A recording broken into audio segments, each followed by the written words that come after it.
Corner. I got Darien Harris on from Michigan State. Super pumped. Before we get going, though, man, I want you to share with the audience a wild and crazy story. Either it could have been a crazy locker room story, something like crazy a coach has ever told you. Could have been from Pee Wee, college, pro. Like it doesn't even matter. But what's a wild story? And then as soon as you follow, or as soon as you answer that, it's like just kind of introduce yourself, give a little bit of backstory, and we'll just start diving in. For sure, man, for sure. I mean, obviously, you play college ball. There's always wild and crazy Oh stories. yeah, Some you want to put out there, some you don't. yeah, right. I think one of my kind of favorite and wild stories is comes from our 2014 year when we actually won the Cotton Bowls when we came back to beat Baylor. We were down by 21 going into the fourth quarter against the highest powered offense in the country, came back and won. But it was to start the bowl week. So even prior to that, and before this day and age of like jersey combinations and all this craziness, Yeah. like, it was a really special occasion if you had like, a different jersey combo in terms of colors that you wore. So I was a junior at the time. I was on our Eagle Council, our leadership council. And before we went down to Dallas for the Cotton Bowl, we had talked with our head coach, Coach D, about what we were going to wear for the game. Yeah. And I think we decided that we wanted to wear white tops and green bottoms. He had not decided yet that. Yeah, And yeah. somehow we got it to our equipment staff that he said that was okay. So get down there, going through practice all through the week. It's all good. And we get to picture day and we come rolling out there as a team with white tops and green bottoms. And he flips. He's like, I didn't authorize this. I didn't say this. This is not acceptable, blah, blah, blah. It's the day before the game. And so, to make a long story short, he ultimately had somebody that was still back here in East Lansing go to the equipment room, pick up the white pants, and fly down to Dallas within a 24-hour span before Oh the game. shit. Pants arrived before the game, and then we have one of the greatest comebacks ever. So we got to blame it on the Yeah, pants. yeah, It yeah. was the They pants, weren't but even there. That's yeah, they insane. weren't there. No, they weren't there. And so that was like, obviously a crazy story in terms of like, we as players thought we could get away with something. Right. Yeah, But yeah. also just the power of college football and how quickly you can actually make something happen. Because it's not like this was like beginning of the week. This was Right. the day before the game. Like the game is less than 24 hours away, and we need to get 120 pairs of Yeah. football pants thousands of miles away down here, and we Yeah. make it happen. So The power of college football, right? Yeah. I know I always say it's like my background's in wrestling and wrestled at WVU, and like people always say like what was it like when you were there? I'm like, well, let me describe it to you this. My freshman year, we got 2 Gildan t-shirts and yeah, one pair of champion shorts. Like right, that's what they're like, right, seriously? I'm like, yeah, yeah, man. You have no idea how good, especially with people with Nike deals and Adidas and like no whoever, it's doubt, like no doubt. spoiled rotten. It's a wild world. It's a crazy, crazy world. Yeah, man. So if you want to just dive in, kind of give a little bit of backstory. Obviously, you touched on like being a player. If you just kind of want to bring us up to speed on like who you are, where you were, and like where you are now, like and kind Yeah, of for sure, dive for in like kind of sure, what you're doing. for sure. So yeah, played at Michigan State from 2011 to 2015, and had a really successful career here. Really loved my time here at Michigan State, and felt like if I ever got an opportunity to come back in some capacity, I'd love to do that, to be on staff to help empower student athletes to have a great experience like I did, and even to take it to the next level. So kind of fast forward through my professional playing days and, quick stint in corporate America when Coach Tucker was hired in 2020. He brought me in as director of player engagement to do all of our off the field programming, and kind of grew with that role, and created some new programs, and got involved in some other spaces. And then most recently, as of 2 weeks ago, transitioned over to administration as our assistant AD for NIL and special advisor to our athletic director. So It's been a really successful, I'd say, transition the last couple of weeks. Obviously, it's different. It's been a lot of work. Hit the ground running. Dropped in some fires, but that's kind of what you'd Part want to of do it, once yeah. you'd be bored. And been obviously different. Not being with football day to day, even to the point of not being that directly affiliated with training camp. For the first time in 16 years straight has been a Yeah. weird transition. But excited about the opportunities I have now to impact all 23 of our sports here at Michigan State and work with some different folks here, different coaches, and just get a different experience. Yeah. I want to touch on, like, you used the word, like, when you were coming in, what was it? Player engagement. Is that kind of Yeah. like the title of it? I'm a big fan of this word. So I'd love to know, like, kind of like what your meaning is behind it. And then, like, dive a little bit into like what you were actually doing. You mentioned, like, I came in to like help like empower these Yeah. athletes, right? Because I feel like that's a super empowering word, no pun Yeah. intended, right? Like, and so it's like, as you came in, what are some of the things? Because I know you created like a couple programs there, and you were really like involved in helping them be humans Yeah. too, right? Yeah. Like Absolutely. Yeah. figure life out, right? Because like college is this odd transition. Like, you get there and you figure, like, you have all the shit figured out, and then like you feel stressed and overwhelmed and anxiety, and it's like you don't even know, especially as a male athlete, right? It's No like you doubt. don't start talking to anybody, you don't start telling anybody, you just assume that you're just going to figure it out one day down the road. So I'm curious, like, what are some of the things that you did to empower those, and talk about some of the programs that you developed there? Yeah, no, you're spot on. So, the way I looked at it is I've always said I had a phenomenal experience at Michigan State. I'm a two-time grad from here. Originally from DC and made East Lansing home base for me. And Yeah, I love being from the DMV, but it was just something about East Lansing. And your career often is defined by the success that you have in right. your athletic field. And we were also fortunate enough to have a lot of success. We went 36-5 over my last 3 years playing here. Won a lot of games, won championships. All that stuff was great. The one thing that I felt like we weren't able to explore and take advantage of, though, was the network and the resources that Michigan State has to offer. And you look at, what we call regular students, even though I don't really like using that term, but Right. non-student athletes, and you see when they're going to career mixers and career fairs and they have internships and they're getting shadow opportunities and they're studying abroad and they have all these experiences that get them on the path to professional success, essentially right when they graduate. Right. Now, as a student athlete, particularly in the sport of football, your focus is on becoming a professional athlete and making the 100%. NFL. And we know Yeah. that. And Right. so with that comes some sacrifices of maybe you can't do internships as much or study abroad or things like that. But I always felt like there were opportunities out there that we just weren't tapping into Mm-hmm. because we didn't have anybody to facilitate it. And so that was like the beginning stages of, okay, I want to be in a space where I can just help these student athletes facilitate opportunities that's going to be impactful for them and meaningful for them at any point in their life. And Yeah. so, for me as somebody that grew up doing a lot of different things, I was in Boy Scouts, I played saxophone, I played a bunch of different sports. I thought school was cool. I got good grades. Like Yeah. my parents exposed me a lot of different things. I wanted to take that mindset and spread it to everybody and say, hey, it's okay to be interested in other stuff. It's okay to be involved in other things. Like there's nothing wrong with that. And you may try something and decide ultimately like, hey, I don't really like this. It's not for me. That's totally okay. But we're not going to be siloed into just being an athlete or quite frankly, just being a student. We're going to Right. a lot of different things.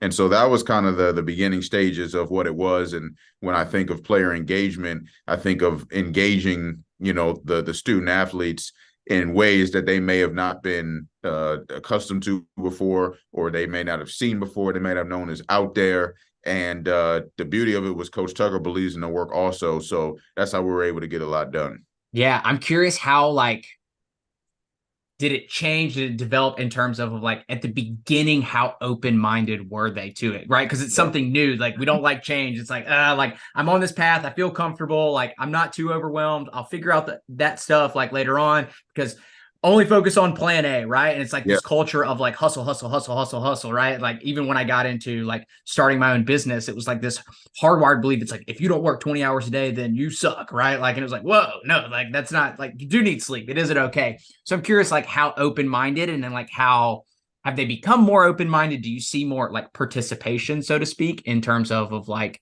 those conversations and people taking advantage of the resources that are there? Because I think it's a Tony Robbins quotes, right? It's like we don't lack resources, we lack being resourceful.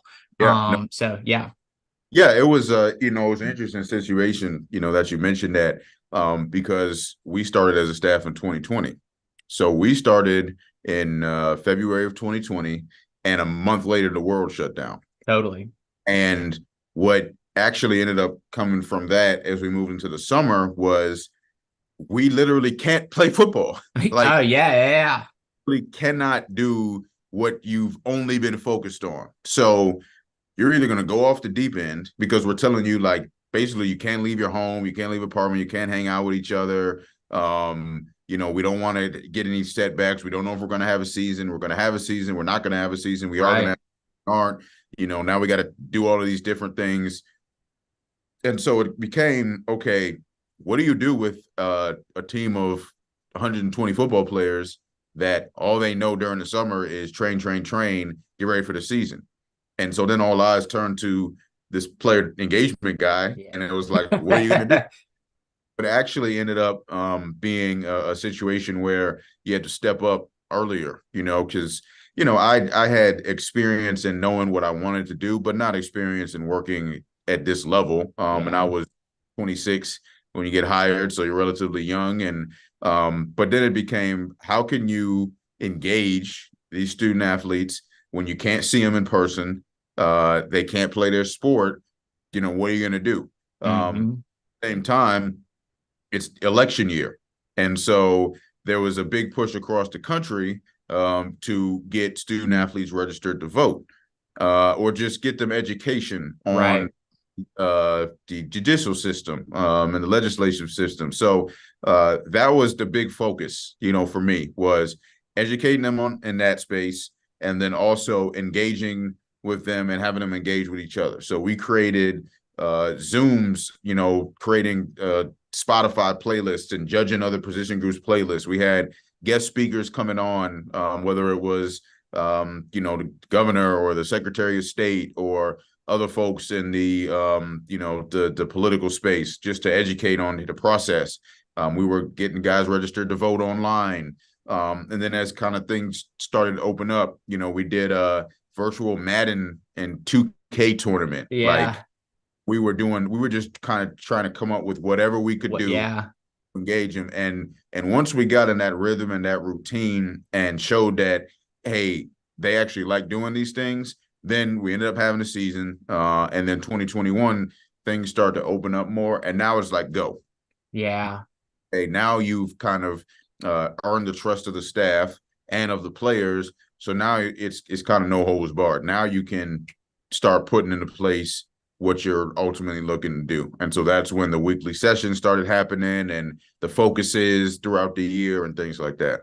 Yeah. It's interesting. Like you, like in that position at that time, it's powerful. I mean, it's a powerful position. It's like it's a difficult position because ultimately you're trying to shift the beliefs of 18, 19, and 20-year olds, right? They come in of like, I know all, like whether it's about voting, right? Whether it's about football, like whatever it is. And so it's fascinating to me, like people in your shoes, people in those positions, what you're able to do because to be able to view the world through a different lens is like critical for success, right? Like you only know what you know, right? And being exposed to different ideas and different people and governors and like not a lot of people have that opportunity to get that exposure. So yeah, that's like super cool, super fascinating. So do you still do any of that work at all? Like now that you have a new role, like are you helping guiding like that new person in that position? Kind of like what's your involvement now?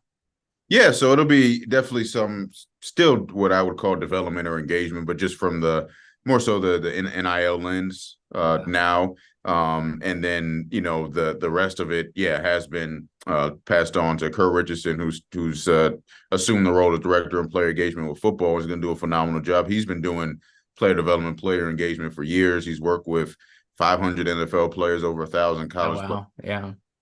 I don't. There really isn't any grooming there. I mean, I Yeah. need things from him, to be honest. So it's gonna be a great transition there. Pretty seamless transition, I feel like.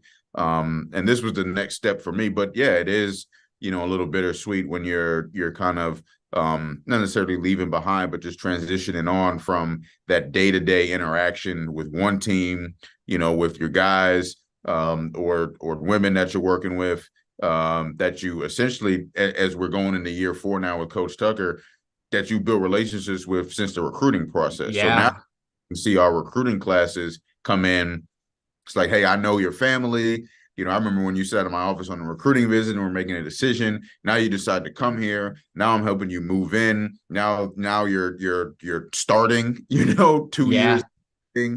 Now you're thinking about the NFL. And I mean, so to see that process, especially with men and women that you recruited, young men and women that you recruited from high school, that's special for Yeah. sure. But again, it is part of the transition, and what we've established, and I always say this, like I don't see any competition when it comes to player development. I think Right. every country should be buying in. That's one space where ideas are bounced off each other a lot in the country. But I do feel like we have the best player development program in the country for sure. And I hope everybody feels that way. Right. And you actually care about your student athletes. So what we've built up, will continue, and it'll definitely continue to make an impact. Yeah. So as you've transitioned, I know it's super new with like NIL, but like, man, I guess I just got to ask, like, how crazy of a world is it? Like, this is new, right? Like, people, not everybody, but I mean, like, there's some people making some crazy money in this, right? Like, so, like, I guess just kind of like help lay the foundation for everybody. Now that you kind of like have dipped your toe in the water a little bit of that world. Because I think everybody's still trying to figure it out. I think the NCAA, because it's so new, it's like, okay, like where are we going with this? We're not really sure yet.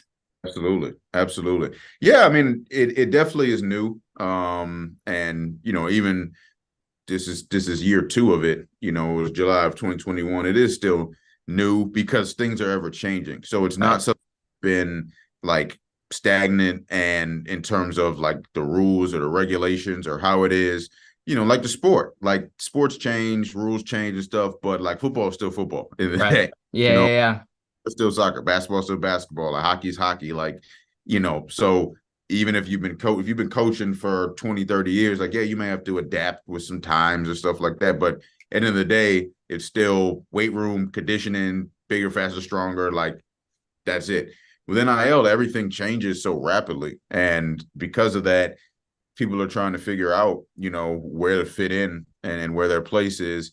And what doesn't help is when misinformation spreads. And so, Yeah. when, what is this person making? What is that person making? Is this true? Is that true? Is it really that much money? Is it not that much money? Yeah. Are they getting the money? Is this legal? Is it not? Like, there's just so much to balance, which is why you need somebody to focus on it. And so it's been a great experience to kind of consolidate our NIL focus, to myself, to Alex Bresky, he's our assistant AD, for compliance and risk management, and then Ashton Henderson, our deputy AD, who oversees multiple units, and one of those was the NIL space. So to bring it down to us 3, really focused on it on a everyday basis, every second of the day, it's going to be a really beneficial for the department. Yeah. How much, I guess how much, let's go from like the player standpoint, like as they're coming in, how much is misconstrued in their minds as they step foot on campus in terms of you having to sit down, like, let me educate you on actually how this works.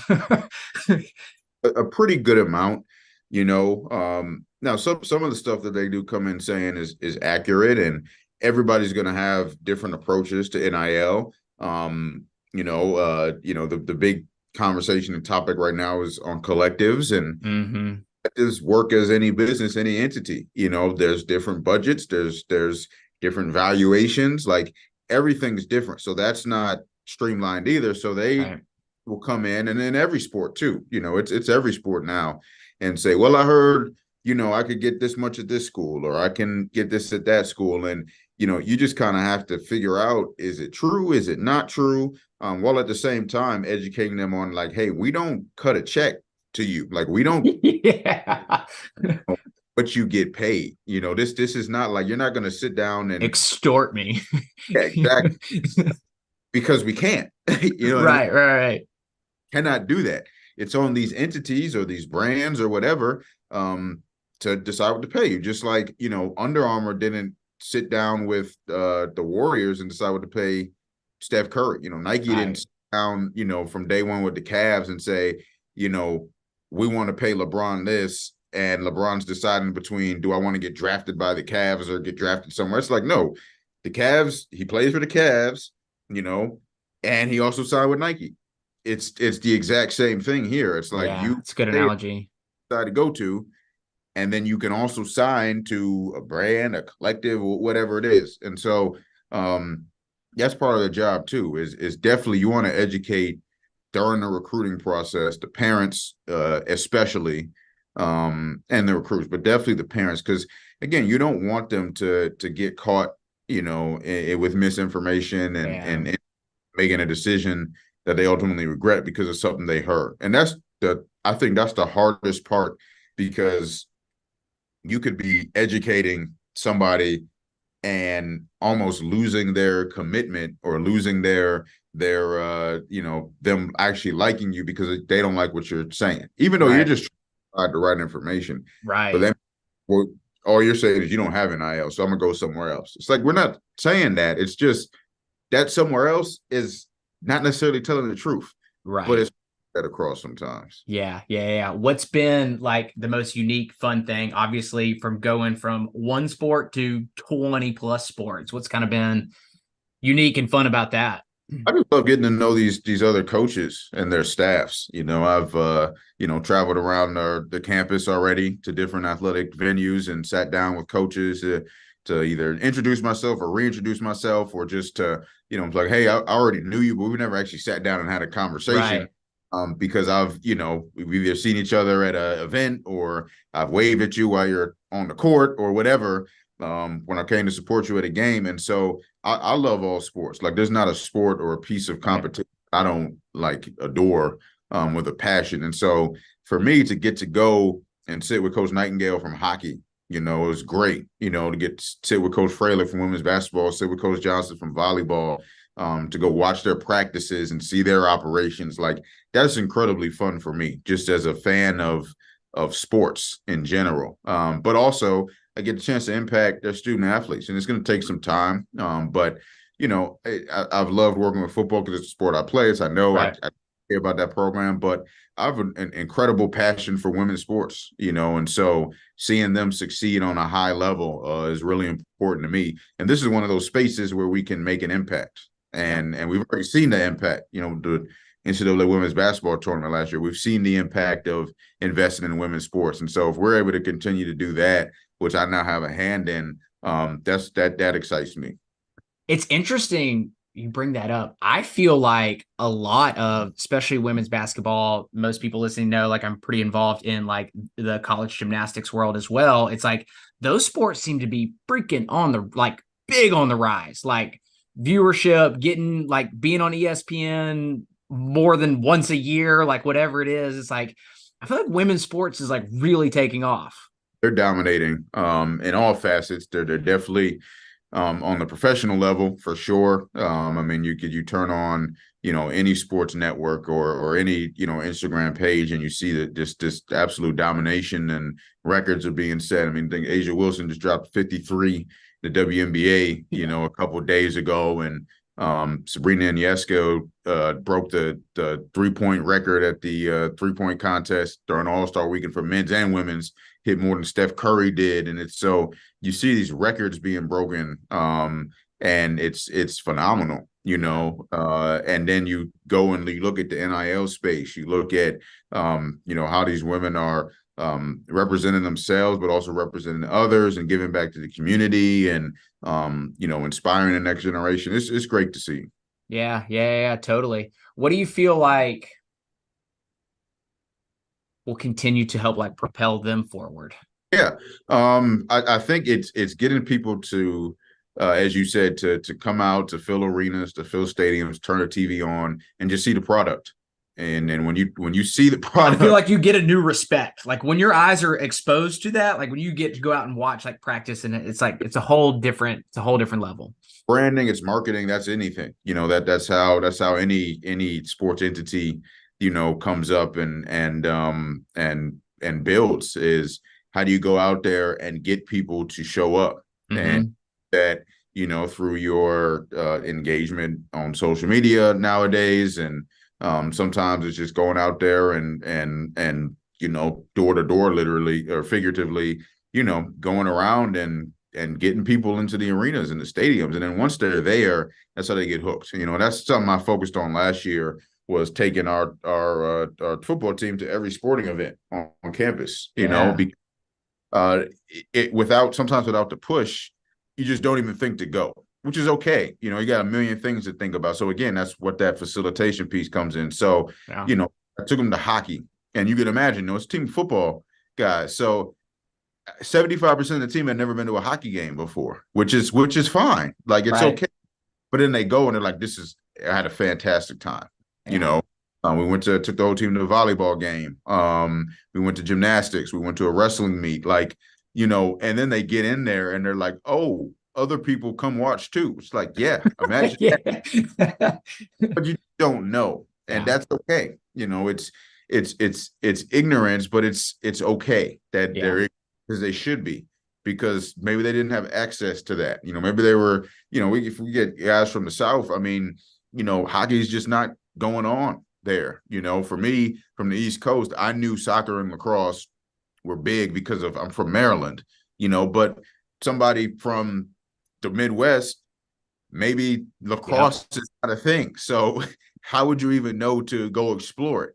So, when you look at it through that lens, like just getting them to go to these different things. And then with that, like if we put out a Twitter post or X or whatever it is now that, hey, football was at the volleyball game, that's going to get more people out, Yeah. football was here because everybody's going to go to football and men's basketball, Yep. but come to a gymnastics meet when we're in a rivalry match, it's packed. Volleyball set attendance records last year. There's over 7,000 people at every match, every game. I mean, that's a lively, setting to be in, and it's fun. Yeah, I had a business partner from Mississippi, football guy, played ball at Bama. Like I was wrestling. They don't have wrestling in Mississippi. So when we first met, he was like, what do you like what? Like, what do you do? And Yeah. then like he watched me like start training some guys. And like years like later, he was like telling all his football players, like, bro, y'all need to go wrestle. Like, you're not tough enough. Like, get over there. You're not tough enough. Go. Yeah. So it's just interesting, especially at a young age, too. It's like learning, like you said, you were exposed to so much. And that's so important for a gazillion reasons beyond like the athletic benefits. One thing I want to ask too is like, how involved like are you, or like how much do you see just building personal brands, right? Especially in the football realm, or really in any sport. If you're a big name, it's like, is that within the NIL realm? Is that something that you guys educate on? Or is that more in like, I guess, is there like a social media type department that sits down with them? The NIL realm, personal brand and development is what I call kind of the fifth piece of the holistic 360-degree student athlete experience. So it used to just be academics, athletics, of course, and then they added in like, oh, hey, there is, the spiritual, mental, emotional Mm-hmm. side that's pretty important, Oh, and then it's yeah. like, okay, social life, like we can't forget that piece. So that was like the big four when I was playing. And now personal brand is the fifth that you have to add in. If you're not focused on that, I feel like you're kind of doing your student athletes a disservice. So it is hard to get all five in terms of fitting it in and finding time, but we do. Yeah.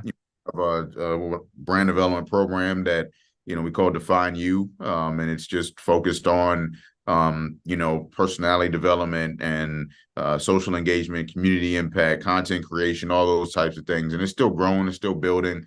But some of the main focuses for now are public speaking training. That's Yeah. thing that we're big on. And how do you galvanize an audience and how do you tell your story? What are the tools to do that? Because that's the number one way and kind of the first step into being an influencer. Just tell your day-to-day story, because that's all people really want to know. Entertainment. Yeah, period. So we focus on that, and then we've expanded to pitch decks and media kits is coming next and things like that. Because if you're not bought into that, and because that's what the student athletes care about, then you're not really meeting them where they are, and that's Yeah. what we're here to do. Well, it's interesting. Even like when I reached out to you, it's like the power of stories, right? It's like that's why I want to have these conversations, because I feel like I can get on and tell the same story over and over and over again, or you could like behind closed doors tell me your story and be like, let me tell you this. Like it doesn't work that way. It's like when somebody sits down, it's like a mood. It's why movies move people, right? It's this idea of directors are just master storytellers. And I think that we as people, whether we want to build our own brand, whether we want to build a business, like whatever it is, if we want to move somebody, if we want to create certainty and build somebody to actually take some action, it's like has to be done through like stories where people can just feel understood, right? Like ultimately that's, as human beings, it's like that's what we want. We want relatability, we want connection, we want trust, we want to feel like understood. Yeah, so that's I have been curious in terms of like how that's built into like a lot of these programs versus people just randomly posting all the time on social media. um cool. So a couple more things I want to like tie in. I want you to go back and talk about like the foundations of like, because there's not a magic bullet, right? Like success leaves tracks. It's like one of the athletes called me up, told me the other day, they're like, oh my God, I read all these books and it's like, you guys are saying like such similar things. I'm like, crazy, right? Like I told you, I didn't make any of this up, right? I didn't claim to be like this super genius in that way. So going back to like when you were, because I feel like the ability to have that success, like as a player, as an athlete, and to get exposure to what that feels like. What do you feel like enabled you personally and as a team to achieve the level of success that you experienced, to be able to like help them understand it's like creating high performing teams, it's not magic, right? There's just basic fundamental things, and if you guys will focus on the basics, right, like we'll be able to build that. So what how do you relate from what you experienced into like now? Yeah, I mean, like you said, it's really not about reinventing the wheel. It's the blueprint's already there. And I think for me and for the success that we had, it was one about just willing to be coached. I mean, that was a big that is again, it seems so simple, but you and I both know it's not. You're just willing to be coached, and willing to be realistic, Yeah. about our place on a team. My dad was really instrumental in that, having gone through it as a high level athlete himself. He was like, listen, dude, like you're probably not going to play for your first couple years. So I don't want to, you're not calling. I don't want to hear Don't any. call home. Like you can, control what you can control. And that's your attitude, your leadership, and being in shape. That's what you can control. And if you do those things, you can get an opportunity. And so lo and behold, that's what happened for me. You red shirt, because everybody red shirted at that time. Yeah, it's crazy. Break the special teams, and then you play a little bit, and then I got my break actually in the Rose Bowl, because the player in front of me couldn't play in the game, and I give him a break in there, and then all of a sudden you're part of a great game-winning play, and then you start for 2 years, and you get a chance to play in the NFL. Like it's, but if I had gotten upset because I had the red shirt, or because I only played special teams my second year, and then played if we were up by 100. And third year was really just special teams and playing on third down, then it wouldn't be at this Yeah. state at this point. And so just having that patience and being realistic, I think is really critical. I want to And then ask you something with that. So the idea of like patience, because like the portal, right? Like that's a big topic, and we don't have to go like super in depth in it. But do you feel like a lot of like, we can call it this generation, this group of athletes is, I don't want to say like, do they lack the patience of like just letting things develop, whether that's being on a team or whether that's sweeping the floors at a company to be able to be like, a board member one day. Like I feel like, it's like kind of the David Goggins, like you got to be able to callous the mind, right? It's like I feel like that's kind of a lost art a little bit. Yeah, I mean, I think a little bit, and it's tough because I see the benefits in the Totally. I portal. mean, there's a balance, 100%. I mean, we get a kid named Kenneth Walker III 2 years ago, and he's the best player in college football, that you get from the portal. But I think that when you take an example like that, he was looking at his situation as, I have a real opportunity to make an impact as the Mm, guy, mm, and just not quite getting that. But it was being realistic about the situation. And so if you're realistic about your situation and you feel like it's better served looking for another opportunity, it's more power to you. yeah. It's getting in too early, or just on some usual frustrations that you're gonna face. Like, you're going to be frustrated if you're not playing. You're going to be frustrated because people from home are saying, "Why aren't you out there? Why aren't you trying? I thought you said that you were going to start." Like, Yeah. it's natural, but how are you navigating that? And Mhm. and really, again, being realistic, and saying, so sometimes taking a step back and saying, "Hey, maybe I'm not ready," which is Yeah. the hardest thing to do as an Agree. athlete, Being especially honest. because everybody was great in high school, or else you wouldn't be at this level. But maybe taking a step back and saying, I'm not ready yet, but I'm progressing to get to that point, And so that's kind of how I'd approach that. Yeah. Is it similar the next step? Like as you go into professional sports, do people kind of like have to learn, maybe not everybody, but have to learn a little bit of that patience too? It's like, because I mean, the gap narrows, right? Like, Narrows tremendously to the point of, like, you have to really be extremely realistic, as I have a chance here, or my chance is dwindling down, and it's time to put some of those skills that I learned leading up to this point to something else. But yeah. we all hit that. I was Yep. done playing at 25. I didn't think that was going to be the case. I thought, like everybody, I was going to play for 10 years. Played pro ball for 2.5, for 3, and then that was it.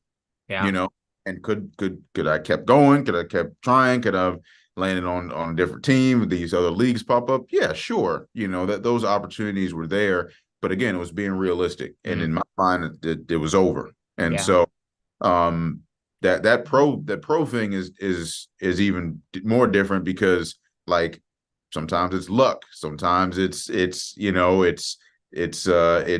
circumstance, like Yeah. a lot of things outside of your control, that do happen at the pro level and the college level. Sometimes that impacts those situations. Yeah. And I think it was like, I want to say it was Herm Edwards. I heard like say it's like specifically like the NFL, it boils down to like it's a systems game, right? And do you land in the right system? So a little bit of the luck kind of type thing, like you're saying, is it's like you could not land in the right system, and it's like it's gonna be a long road. Right. No Yeah, doubt. No yeah. doubt.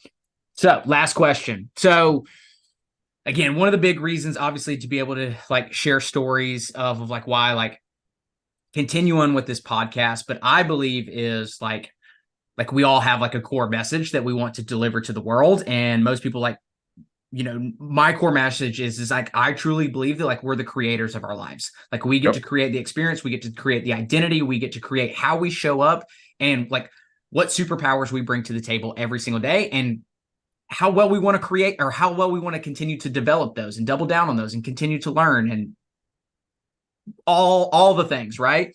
And so I ask you, if you were standing in front of an audience, if you were in the middle of a stadium with 70,000 people and you could only deliver one message, what would your core message to them be?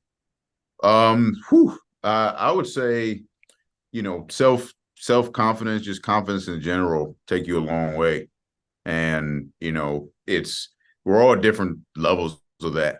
We're all at different stages of being able to look in the mirror and have that confident vibe and feel about you for whatever you have to conquer for that day. But again, like we've been saying, it's not about reinventing the wheel. Right. And for me, it's from a biblical sense, God made you in your image, in His image, and so you are who you're supposed to be. And if you can find ways to be comfortable in who you're supposed to be and comfortable being you, especially in this day and age, it's going to take you far. And by far, it's just you're going to live a successful life that you see fit as success.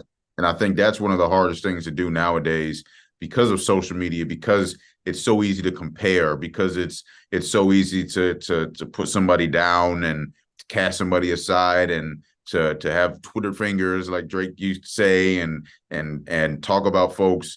And so sometimes you're not always comfortable being you or expressing who you are. And I'm just thankful to have been raised as somebody that accepts everybody, essentially for who they are. And as long as you're not harming somebody, it's all good. Like, Man, it's all good.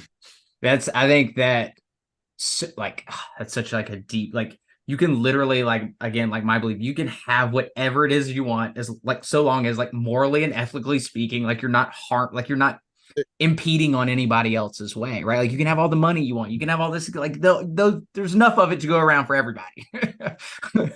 So, well, man, I appreciate you jumping on. I appreciate the conversation. Again, like I truly believe like stories are what move people. And my goal of like continuing to have conversations like this is that, people can just take one piece away. It's like reading a book. I don't believe it's like to implement the entire book into your life. I think it's like, oh man, like that really hit home. I can totally resonate with that. And it just pushes people to take action, because I feel like if you hear somebody else, it creates a little bit of certainty within yourself. And when you have a little bit of more certainty, you're willing to go out, you try things, take risks, take on challenges. So man, I appreciate it. And to everybody else out there, when you guys kick off next week. Yeah, we 8 days. So 8 days. Who you guys open up with again? Michigan night game. Those are always Oh, state in-state games are always good ones. yeah. I'll be excited. I'll be following along this year. So hopefully you guys will continue to follow along. Until next week, love you guys. Talk with you soon.